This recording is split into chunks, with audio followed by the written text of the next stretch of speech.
where we'll delve deeper into the most captivating dramas of Genoa on this beautiful day. Emotions have never been higher, and the shadows surrounding our beloved families are growing darker with each passing minute. The tension escalates as Sharon discovers the new woman beside Nick, and Sharon may well declare her opposition to Marie. The suffocating weight of anxiety presses down on Sharon Rosales like a physical force as she navigates the desolate outskirts of Genoa City, her frantic search for Nick Newman pushing her to the very edge of her emotional endurance. The psychological fracture she experiences, knowing that the man she loves has abandoned his rehabilitation and vanished into the perilous grip of his addiction, sends a chilling tremor down her spine. Every passing second feels like an eternity, a terrifying countdown to a tragedy she is desperately trying to prevent. The crushing reality that Nick is out there, vulnerable and spiraling, ignites a fierce protective fire within her soul, driving her to scour the darkest corners of the city in a relentless pursuit to save him from himself. As her car cuts through the bleak, unforgiving night, Sharon's mind races through the decades of profound, shared history she holds with Nick, a bond that has survived unimaginable grief, infidelity, and the relentless, crushing pressure of the Newman dynasty. She remembers the strength of his embrace, the unwavering loyalty he has shown her through her own darkest hours, and the beautiful family they have built and fought so fiercely to protect. This deep maternal instinct bleeds seamlessly into her romantic devotion, creating an unbreakable tether that pulls her toward him, no matter how far he tries to run. The ghosts of their past, particularly the lingering trauma inflicted by the monstrous Matt Clark, hover in the periphery of her thoughts, a grim reminder of the darkness that has always sought to consume their happiness. The harsh reality of Nick's descent materializes as Sharon finally tracks his location to a decaying, seedy motel on the absolute fringes of society. The stark, jarring contrast between the opulent, heavily guarded sanctuary of the Newman Ranch and this grim, forgotten corner of the city is a devastating testament to how far Nick has fallen. Flickering neon lights cast long, sinister shadows across the cracked pavement, and the heavy, stagnant air reeks of desperation and profound neglect. A palpable dread vibrates in Sharon's veins as she approaches the dilapidated door of his room, her heart pounding a frantic rhythm against her ribs, knowing that the man she cherishes is deteriorating just inches away, trapped in a self-made purgatory. With a surge of adrenaline and raw desperation, Sharon breaches the room, pushing through the flimsy door to confront a scene that shatters her heart into 1,000 jagged pieces. Her senses are immediately assaulted by the stagnant, heavy atmosphere of despair, the visual shock of illicit substances scattered across a stained table serving as a brutal confirmation of her worst fears. There sits Nick, a man usually defined by his towering strength and fierce protective nature, reduced to a hollow, trembling shell of himself, his eyes vacant and haunted. And hovering beside him, like a predatory shadow feeding on his vulnerability, is Marie Kirkland, the physical manifestation of his self-destruction and a dangerous catalyst for his ongoing spiral.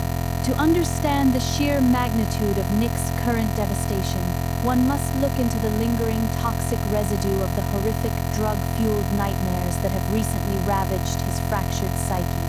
He is a man running from terrifying, vivid hallucinations where his brother Adam violently chokes him in the backseat of a car, punishing him for the imagined fentanyl overdose death of young Connor. He is haunted by the agonizing disappointment in the eyes of Cassie's ghost, and traumatized by the visceral image of his mother, Nikki, surrendering her hard-won sobriety to a glass of vodka, a failure he blames entirely on his own weakness. These psychological horrors have completely shattered his resolve, making the chemical oblivion offered by Marie not just a fleeting temptation, but a perceived desperate necessity for his very survival.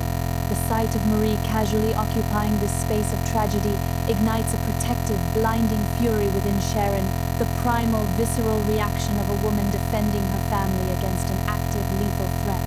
She directs a wave of righteous indignation at the newcomer, fiercely and unapologetically accusing Marie of exploiting Nick's profound vulnerability during the lowest point of his entire life. Sharon sees right through the thin, deceptive facade of mutual support and companionship, recognizing Marie's actions as a calculated, sinister effort to push a drowning man further under the surface rather than throwing him the lifeline he so desperately needs to survive this crisis. Unlike a typical, guilt-ridden enabler caught in the act, Marie does not cower or retreat under the intense, fiery barrage of Sharon's accusations. Instead, she projects a chilling, predatory calmness, anchored by her own dark, twisted history of substance abuse and a manipulative prowess that is deeply unsettling. What Sharon does not yet fully comprehend is the sinister, hidden connection Marie shares with the psychopathic Matt Clark, a complex web of deceit and shared history from a past rehabilitation center that makes her presence in Nick's life far more dangerous than a simple relapse trigger. Marie uses her shared trauma with Nick as a psychological shield, deflecting Sharon's raw anger with surgical precision and a cold, calculating demeanor. The confrontation rapidly escalates into a devastating game of psychological warfare, with Marie launching a subtle, unspoken counterattack designed to fracture the foundational trust between Nick and Sharon. She twists the narrative with masterful manipulation, portraying herself as the only person who truly understands the agonizing depths of Nick's current despair, the only one who does not judge him for his failures. She subtly implies that the immense, suffocating pressure of being a pillar of the Newman family, coupled with the historical baggage and expectations of his relationship with Sharon, is the true, underlying catalyst for his descent into darkness, painting Sharon not as a savior, but as a warden of the very life Nick is trying to escape. This calculated deflection inflicts a profound, agonizing sting of jealousy and deep-seated insecurity within Sharon, causing her emotional wounds to bleed openly in the suffocating confines of the motel room. The terrifying thought that this manipulative stranger might actually comprehend a dark, broken piece of Nick's soul, a piece that Sharon has spent a lifetime trying to heal with unwavering love, strikes at the very core of her identity. She realizes with horrifying clarity that Marie is not just a threat to Nick's physical sobriety, but is actively, maliciously attempting to sever the deep, emotional tether that has always bound Nick and Sharon together, seeking to isolate him completely from the light. Caught in the center of this devastating emotional crossfire, Nick finds himself paralyzed, his drug-addled brain struggling violently to process the intense warfare being waged over his ultimate fate. He is trapped in a paralyzing tug-of-war between the comforting, lethal numbness offered by Marie's stash and the demanding, painful, yet beautifully authentic reality represented by Sharon's desperate presence. The crushing guilt of his recent failures, his profound fear of losing his son Christian, and the traumatic echoes of his nightmares battle fiercely against a desperate, buried yearning for redemption, leaving him frozen in a state of agonizing, silent indecision. Refusing to surrender the man she loves to the darkness, Sharon channels every ounce of their shared history into a desperate, silent plea, her eyes conveying a lifetime of devotion and unbreakable faith. She attempts to pierce through the thick, chemical haze clouding Nick's judgment, projecting the immense weight of their family, the innocence of their children, and the fundamental truth of the honorable, protective man Nick has always strived to be. Her presence in that squalid room is a raw, bleeding testament to the enduring power of love, a stark reminder of the beautiful, chaotic life that is waiting for him if he can only find the monumental strength to step away from the ledge and reject the poison Marie is offering. Slowly, miraculously, a fleeting flicker of clarity begins to pierce through the hollow, haunted emptiness of Nick's eyes, signaling a profound internal shift.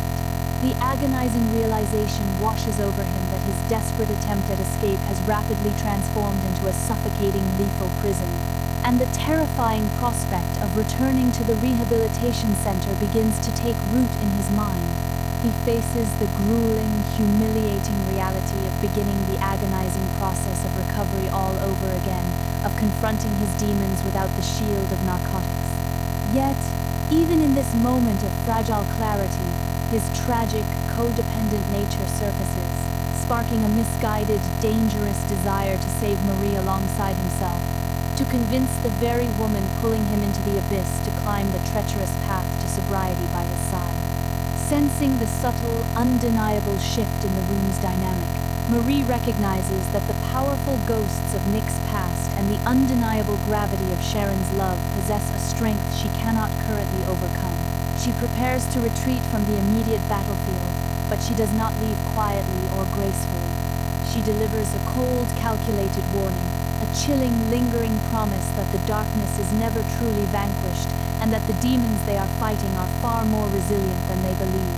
Her departure leaves a lingering, sinister undertone in the room, a silent, terrifying testament to the overarching, deadly conspiracy orchestrated by Matt Clark that continues to tighten its invisible grip around the vulnerable members of the Newman family. In the immediate, breathless aftermath within the suffocating motel room, Sharon stands amidst the tragic wreckage of Nick's severe relapse, her heart pounding with a chaotic mixture of profound relief and absolute paralyzing terror.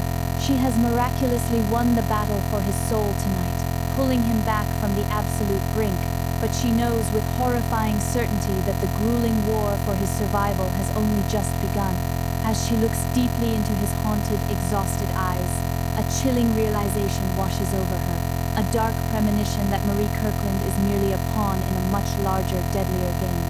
With Matt Clark's unseen hand pulling the strings from the shadows, and Mariah inching dangerously close to uncovering the full, terrifying scope of the conspiracy, the ultimate question remains, will Nick find the strength to rebuild his shattered life? Or has the trap already been sprung, sealing his tragic fate in a web of inescapable destruction?